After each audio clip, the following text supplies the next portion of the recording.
할렐루야.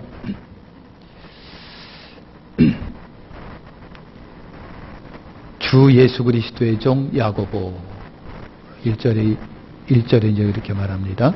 주 예수 그리스도의 종 야고보. 야고보는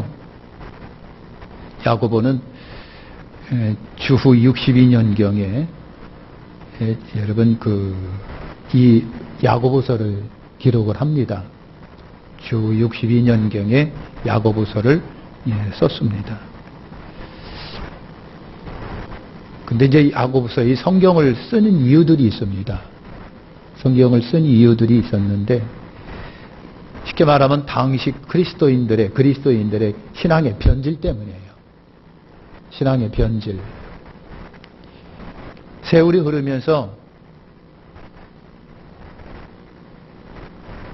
예수님이 다 잊혀져 가고요. 뜨거운 열정도 다 잊혀져 가고, 섬김과 충소도 이렇게 다 잊혀져 가는, 퇴색되어 가는 거예요. 퇴색되어 가는 거. 그래서 야고보가 어떤 위기 같은 것을 느끼면서 이제 흩어져 있다라고 하는 이 흩어진 12지파, 그리고 흩어져 있는 사람들, 그래서 우리가 흔히 디아스포라라고 말합니다. 그분들에게 이제 편지를 쓰는 겁니다. 세월이 흐르면서 퇴색되어 가는 믿음들. 세월이 흐르면서 믿음이 이렇게 공허해진 거예요. 공허해졌다라고 하는 거예요. 공허라고 하는 말이 다른 게 아니에요. 무감동해지고, 무덤덤해지고, 그런 거. 신앙인들 속에, 신앙 속에서 세상과 또 세상에 살고 있는 신앙인인 나가 왠지 모르게 소외감을 당하는 것 같고, 신앙생활이 굉장히 지루해지고, 믿어도 되나? 이게 무슨 소용이 있을까라고 하는 생각들이 들어가는 거예요. 머리는 꽉 찼는데 마음이 뜨겁지 아니하고 행동이 없어지는 거예요. 이게 실천 없는 신앙생활들, 실천력이 없는 이 신앙인들, 이런 거예요. 그래서 신앙이 매우 여러분 형식적으로 바꿔지고 여러분 있어요. 믿음의 실천성이 떨어지고 말뿐이고 제가 청주에 있는 어떤 교회라고 지칭은 하지 않겠습니다만은 대단히 좀 규모 있는 교회인데 왠지 모르게 성도들이 이렇게 말이 굉장히 거칠어요. 말이 거칠고 행동들이 거칠고 불만들이 많아가지고 막 삿대질하고 왠지 모르게 그런 느낌을 이렇게 많이 받아요. 아니 교회인데 여러분 이런 거예요. 형식적으로 변하고 실천성이 떨어지고 사랑이 식어지고 타성이 젖고 무슨 교회 하나 직분이 큰 벼슬을 얻은 것처럼 직분을 받게 되면 사람이 돌변하고 지배적인 사람이 돼버리는 이런 사태가 여러분 이제 벌어지는 거예요. 겉모습은 그리스도인인데 속은 마음은 안 그런 거. 불신자가 별과 다름이 없는 그러한 생활로 돌바꿔진 거예요. 그래서 각성케 하고자 이 야고보서가 기록을 합니다. 행함이 없는 믿음은 야고보가 과격하게 말하면 죽었다. 귀신 믿음이다. 이렇게까지 야고보가 굉장히 강호하고 단호하고 강력하게 여러분 촉구를 하고 있는 거예요. 이게 말뿐인 겁니다. 말뿐인 거예요. 우리 시대가 비슷하다고 하는 거예요. 우리가 형식적인 신앙에 이제 젖어가지고, 그죠? 형식 신앙에 젖어가고.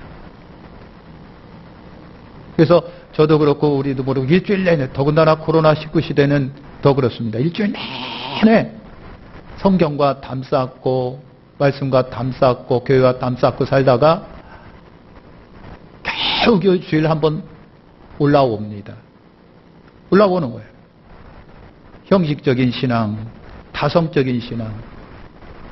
알기는 기가 막히게 아는데 실천력은 떨어져 가지고 안 믿는 사람과 동일한 모습으로 바꿔져 있는 가식적이고 위선적인, 그리고 크리스찬이라고 하면서 크리스찬의 능력은 다 사라져 있는 이와 같은 야고보가 여러분 이러한 사람들을 향하여 안타까운 심정으로 야고보서를 읽어보면요 굉장히 단호합니다. 강력하고 단호한 명령조로 되어 있는 거예요. 그 얘기는 뭔가요? 그만큼 지금 야고보가 막 속에서 그냥 불같은 마음이 일어나가지고 했다는 얘기죠. 여러분, 우리의 성경적인 신앙, 성경적 삶을 유지하는 비결이 뭘까? 예? 우리가 크리스찬으로서 성경적인 신앙인, 성경적인 삶을 살아갈 수 있는 여러분 그 비결이 뭘까?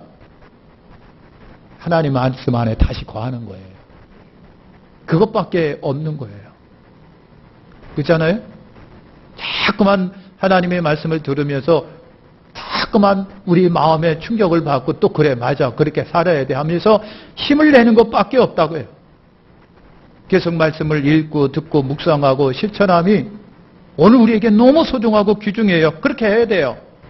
그럴 때에 각성되고 신앙을 찾고 유지할 수가 있다라고 하는 거예요. 흩어져 있는 12지파에게 주의 종 야고보가 이 말씀을 여러분 쓰는 겁니다. 자, 그러면 성경에 야고보라고 하는 사람이 4명 정도 등장을 합니다. 야고보라고 하는 이름이 4명 정도 등장하는데 성경에 보면 마리아라고 하는 이름도 참 많이 등장합니다.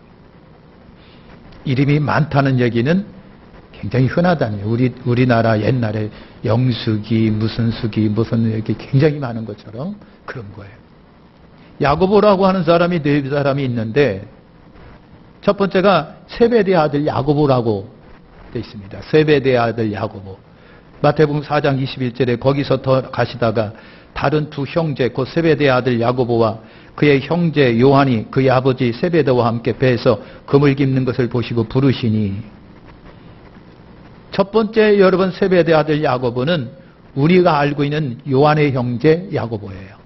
요한의 형제 야고보. 우리가 이 형제에게 별명을 성경이 붙여줬지요. 우리의 아들. 우리의 아들이라고 하는 별명이 야고보와 요한에게 형제에게 붙여진 이름이에요. 우레라고 하는 것이 뭐예요? 천둥 번개예요. 후릉 꽉꽉꽉 때려버리는 거. 성질이 급했다는 얘기예요.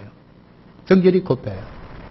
한 번은 여러분 예수님과 함께 여리고를 지나가는데 여리고 사람들이 막 못 오게 하니까 이 형제가 툭 튀어나오더니 하는 얘기가, 예수님 하늘에서 벼락을 때려가지고 저들을 멸할까요?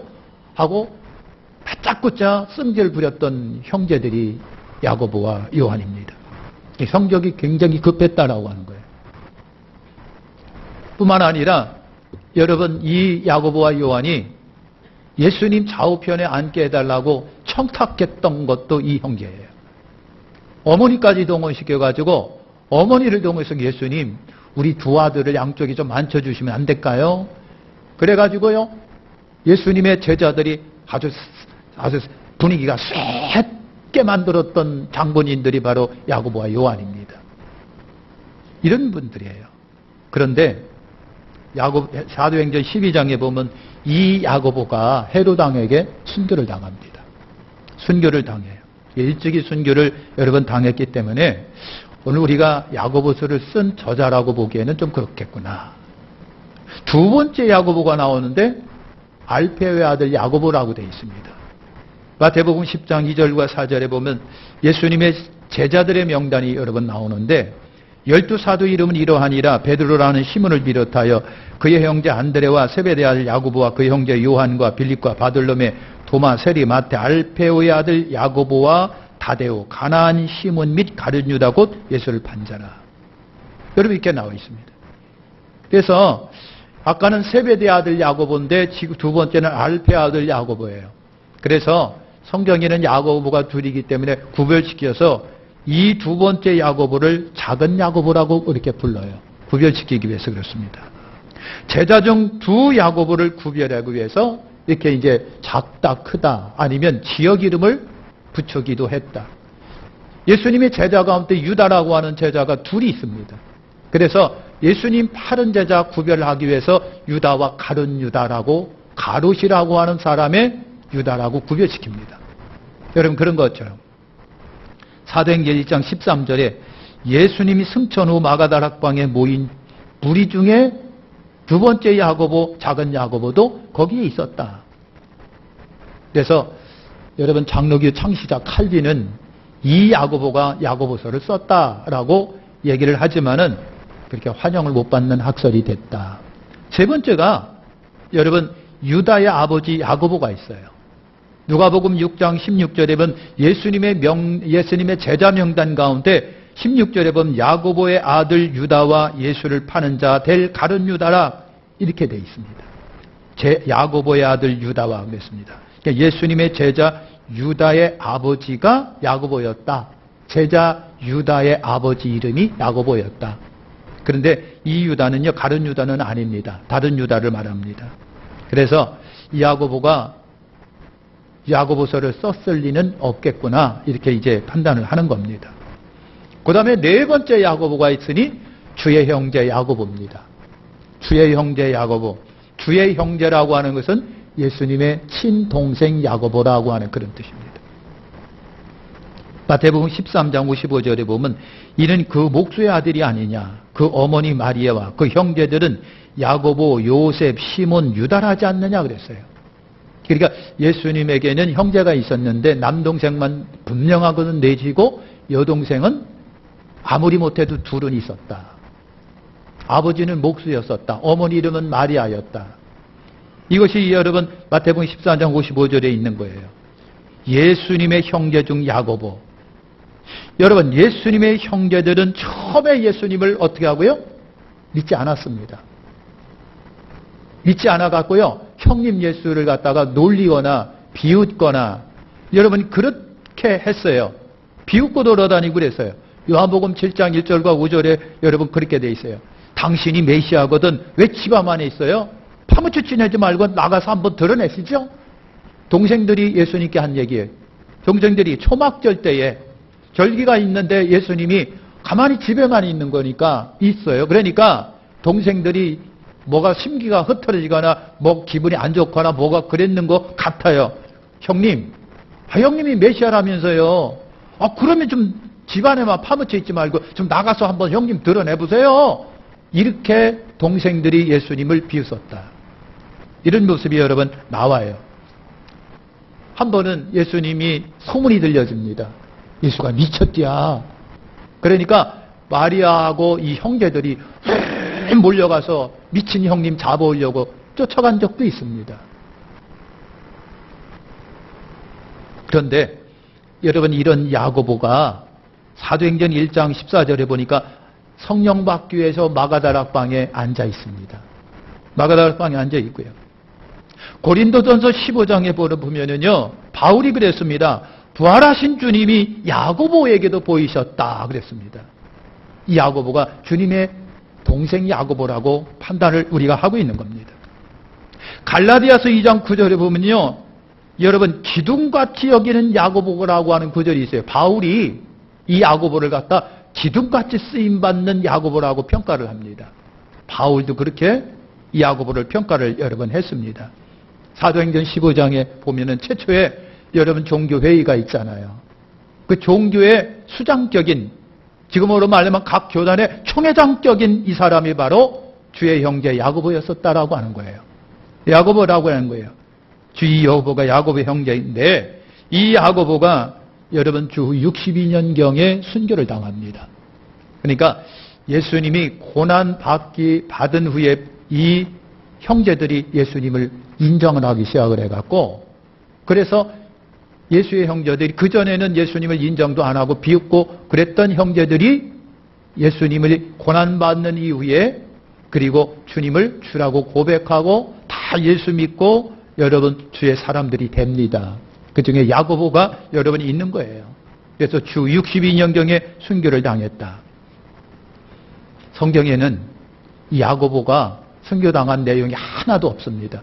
그냥 제자 중에 야고보라고 하는 여러분 제자가 먼저 순교했는데 그분은 주의 여러분 동생 야고보는 아니었었다고 하는 것을 알 수가 있죠. 여러분 전해지는 야사가 있는데요. 이 반기독교인 무리들이 그랬어요. 반기독교인 무리들이 말하면 정통 유대인들이에요. 반기독교인 무리들이 이 야고보가 설교하면 그렇게 싫어했답니다. 야고보가 간증을 하면 그렇게 싫어했다는 얘기예요. 그들이 성전에서 야고보를 여러분 돌로 치고 그리고 한 유대인이 야고보를 몽둥이로 머리를 때려서 죽게 합니다. 이런 야사가 있습니다. 그런데 그 야고보가 죽으면서 이런 기도를 남깁니다. 주님, 저들이 하는 짓을 자신들이 모르니까 용서해 주십시오. 우리 예수님 기도하고 같아요. 스데반이 죽을 때 그 기도하고 같아요.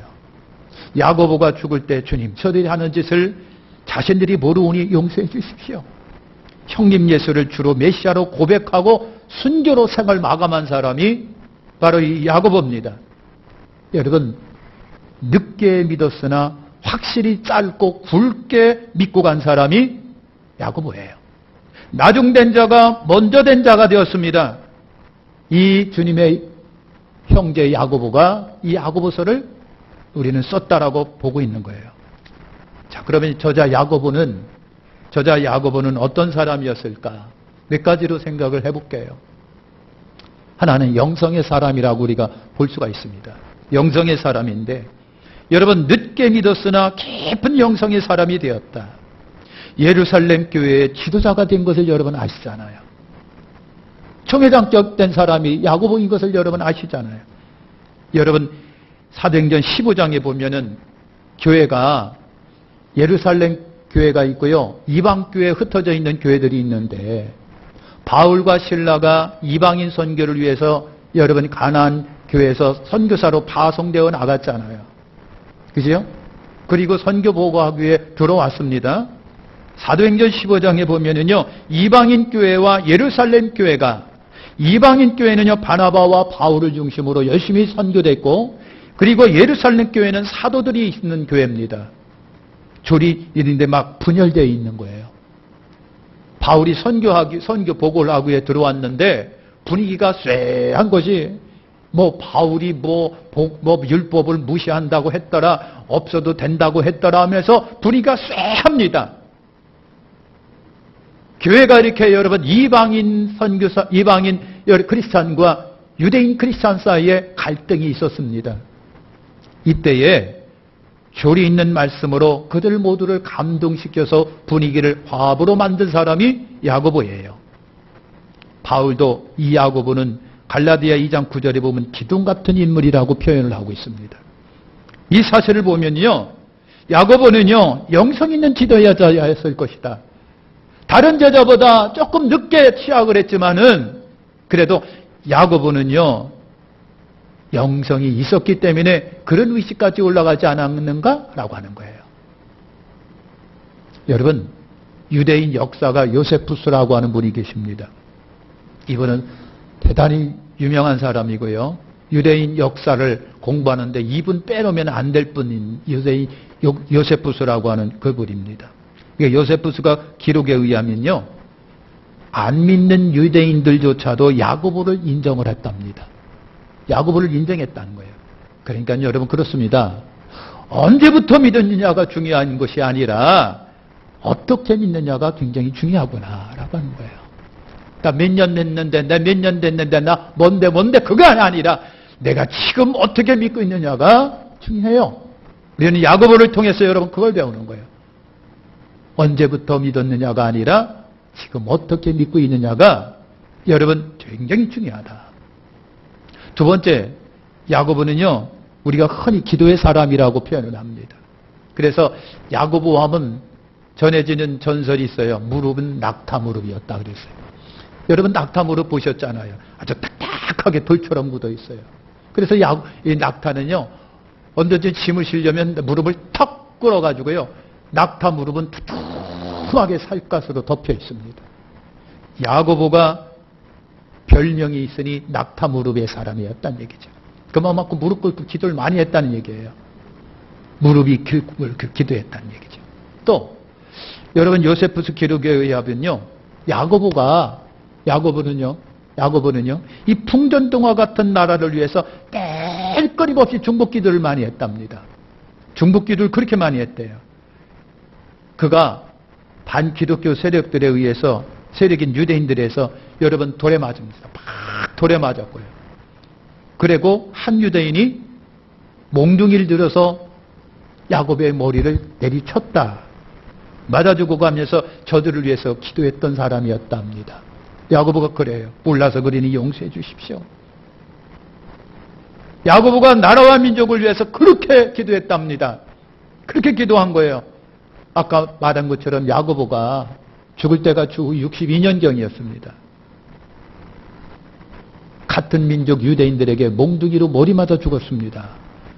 어떤 곳에서는요, 성전 높은 데서 누가 뒤에서 떠밀어 가고 떨어져 죽었다는 얘기예요. 야고보가 여러분 그렇게 죽었습니다. 요세푸스도 인정을 합니다. 그는 나라와 민족을 위해서 그렇게 기도한 사람이다. 근데 그가 62년경에 죽습니다. 그가 죽은 후에 많은 사람들이 그런 말을 했답니다. 유대인들이 나라와 민족을 위해서 그렇게 중보기도한 사람이 죽었구나. 이제는 나라와 민족을 위해서 기도하는 사람이 끊어졌구나. 근데 여러분 아시잖아요. 야고보가 62년에 죽고요. 7년, 8년이라고 하는 야막한 세월이 흐른 다음에 AD 70년 예루살렘이 어떻게 되고요? 완전 멸망합니다. 완전히 로마에 의해서 완전히 멸망당합니다. 그리고 멸망당한 이후로 2000년 세월 동안 나라 없는 민족으로 살아갑니다. 그래서 사람들이 그랬답니다. 중보기도했던 야고보의 기도가 끊어지니 나라가 망했구나라고 하는 겁니다. 세 번째는요, 유대인에게 인정받은 사람이 바로 야고보였었다라고 하는 겁니다. 아까 역사가 요세푸스 기록에 전해지는 말에 의하면요, 그가 나라를 위해서 끊임없이 중보기도를 했답니다. 야고보는요, 금욕생활, 기도, 성전 예배에 대한 엄격한 신앙생활을 통해서 여러분 예루살렘 시민들에게, 예수도 안 믿는 예루살렘 시민들에게 존경을 받아가지고 그들이 야고보를 뭘로 불렸느냐 하면 의인 야고보, 서민들의 보루라고 하는 별명을 그에게 붙여줬다는 거예요. 심지어 여러분 강성 유대인들이 야고보와 기독교인들을 잡아서 죽이려고 했을 적에 일반 유대인들이 그걸 반대했답니다. 왜 의인 야고보를 죽입니까? 하고 여러분 일반 유대인들이 그마저도 반대를 했었다라고 하는 이야기가 전해져 내리고 있습니다. 그처럼 야고보는 유대인들에게 여러분 신임과 존경을 받는 그런 사람이었었다. 이런 이 야고보가 말이죠. 야고보가 왠지 모르게 이 야고보는요, 유대인 성향이 굉장히 강한 사람이에요. 그러다 보니까 예수를 믿긴 믿는데 유대인에게만, 그 강팍한 유대인들에게만 예수를 열심히 전했다라고 하는 거예요. 네 번째, 야고보는요, 분명한 확신 있는 지도자였다라고 하는 거예요. 야고보를 읽으면은 확신과 강렬함이 여러분 보이는데 어떤 목사님이 그랬더라고요. 야고보서에는요 108구절의 명령문이 구절로 되어 있는데 108구절로 되어 있는데 그 중에 60여 절이 명령으로 되어 있다는 얘기다. 명령으로 되어 있다는 얘기죠. 명령조로 되어 있다고 하는 이 말은 여러분 뭐예요? 확신이 있기 때문에 가능한 거예요. 그죠? 확신이 있기 때문에 막힘이 없이 책망의 말을 서슴없이 했고요. 야고보는요 유야무야하는 것이 없었어요. 분명하고 확고하게 그렇게 말을 했던 것입니다. 반기독교 세력과 절대 타협이 없었고요. 신앙에 양보가 없었던 이분이 바로 야고보였었다. 그래서 예수 믿으면서 실천이 없고 행함이 없는 믿음은 죽은 믿음이다. 귀신 믿음이다. 그랬어요. 고난과 핍박을 받더라도 기뻐하십시오. 기뻐하십시오. 이렇게까지 야고보가 강력하게 여러 번 말합니다. 요세푸스 기록에 보면은 반유대인, 반기독교 세력들이 야고보를 잡아가지고요, 성전 모퉁이에 이렇게 딱 세웠답니다. 그리고 야고보에게 자꾸만 말한 거예요. 안 죽일 테니까, 살려줄 테니까, 기독교 신자가 되지 못하도록 하라. 예? 예수를 조금만 부인해라. 모든 사람에게 예수를 못 믿게 좀 말 좀 해라. 그렇게 설득을 했답니다. 근데 오히려 야고보 입에서는요, 예수 그리스도가 막 증거되기 시작을 합니다. 그래서 반기독교 세력들이 너무 그렇게 야고보가 하니까 막 치를 떨었다는 거예요. 치를 떨거려 가지고요. 그래서 야고보가 죽었다라고, 어떻게 죽었는지에 관해서 두 가지가 있더라고 보니까. 하나는 그렇게 막 예수 그리스도 증거하니까 듣는 무리가 그냥 부르르 치를 떨면서 그 높은 데서 야고보를 떨어뜨려 죽였다는 얘기가 있고요. 막 돌로 들어가지고 야고보를 치는데 어떤 사람 유대인의 하나가 몽둥이를 들어서 야고보의 머리를 내려쳐가지고 죽게 했다. 그런 여러분 역사가 있습니다. 야고보가 그런 확신의 사람이었었다. 분명한 신앙의 고백이 있었고 분명한 확신이 있는 사람이었었다. 다섯 번째는요, 그가 예수를 가장 잘 아는 이였다라고 말을 합니다. 물론 예수님의 친동생이었었어요. 예수님이 고난받기 전까지는요, 예수 안 믿었어요. 예수를 미쳤다고 생각을 했어요. 믿고 왔어요. 그런데 여러분, 예수님을 믿기 시작을 합니다. 늦게 믿었지만 예수님과 함께 살면서 모든 것을 친히 목격한 그런 여러분 동생 아닙니까? 아버지가 일찍 돌아가셔서 예수님이 어린 동생 어머니, 자기가 친히 목수일을 통해서 이 형제들을 다 어머니하고 먹여 살렸다는 거 아닙니까? 예수님이 그랬던 거예요. 그리고 동생들이 웬만큼 되니까 이제 예수님은 드디어 공생의 시작을 여러분 했던 거예요. 그래서 여러분 이제 많은 분들이 그럽니다. 우리가 마태복음에 산상순이 있습니다. 5장, 6장, 7장. 산상순과 이 야고보서가 굉장히 유사하다. 그런 얘기를 합니다. 그것은 예수를 잘 알기 때문에 그렇다. 예수의 동생이고 예수의 동생이 뿐만 아니라 야고보의 친형은 예수였다. 여러분, 처음에는 인정 안 하고 믿지 않았지만은 뒤늦게 여러분 예수님을 영접하고 마가다락방에 성령 받고, 그죠? 새롭게 여러분 능력 있는 사도가 돼서 예루살렘 교회 총회장이 되는, 그래서 어려운 시절에 예루살렘 교회를 치리해 나가는 훌륭한 지도자가 여러분 됐다라고 하는 겁니다. 정리해서 좀 말씀드릴게요. 우리가 야고보를 생각해 봤는데요. 나중된 자가 먼저 되었습니다. 늦게 믿었으나 확실하고 여러분 분명한 야고보였습니다. 여러분 죽음을 두려워하지 아니하고 유대인들에게 예수를 전했습니다. 그리고 그는 나라를 사랑했습니다. 풍전등화 같은 나라를 위해서 늘 깨어서 여러분 낙타 무릎이 될 정도로 기도했어요. 그가 유대인들에게 순교를 당합니다. 그리고 8년 후에 나라가 망합니다. 일단 아주 철저하게 무너져 버리고 말합니다. 당시 사람들이 여러분 야고보가 순교하고 그랬다는 거예요. 나라를 위해서 중복기도한 사람이 이제 우리나라에는 없다. 야고보가 순교하면서 나라가 망했다. 이렇게 얘기를 하고 있답니다. 그런 초대교회 유능한 여러분 지도자였어요. 혼란기에 교회 여러 문제를 잘 해결한 사람이었어요. 야고보는 그는 믿음의 사람이었고 기도의 사람이었고 나라와 동족 그리고 여러분 유대인들마저도 사랑한 사람이었었습니다. 전도의 사람이고 아주 확고한 신앙의 사람이었었습니다. 이것이 야고보였다라고 하는 것입니다. 우리 사랑하는 백학교의 성도 여러분 언제 믿었느냐가 중요한 것이 아니라 어떻게 믿느냐가 여러분 중요합니다. 우리의 믿음의 선조들은요 이렇게 생명 걸고 예수 믿는 삶을 살아갔습니다. 생명을 내걸고 살아갔습니다. 오늘 이 시대에 우리가 살고 있습니다. 우리의 믿음이 얼마나 선명한지 한번 돌이켜보시기를 축원합니다. 내 믿음이 얼마나 선명할까? 얼마나 확실할까? 얼마나 분명할까는 말이죠. 우리의 흐려져 있는 예수 그리스도, 우리의 흐려져 있는 믿음을 선명하게 바꾸는 비결은 다른 게 없다. 말씀 밖에는 없는 것. 말씀을 읽고 듣고 묵상하고 읽고 듣고 묵상함으로 오늘 우리의 믿음이 다시 선명해질 수가 있습니다. 여전히 주님 앞에 올라오셔서 말씀 나누고 말씀 보시고 말씀을 기억하시고 기도하는 가운데 분명한 야고보와 같은 분명한 여러분 크리스찬으로서의 색깔을 낼 수 있는 저와 여러분들이 되시기를 축원합니다. 기도하겠습니다. 하나님 감사합니다.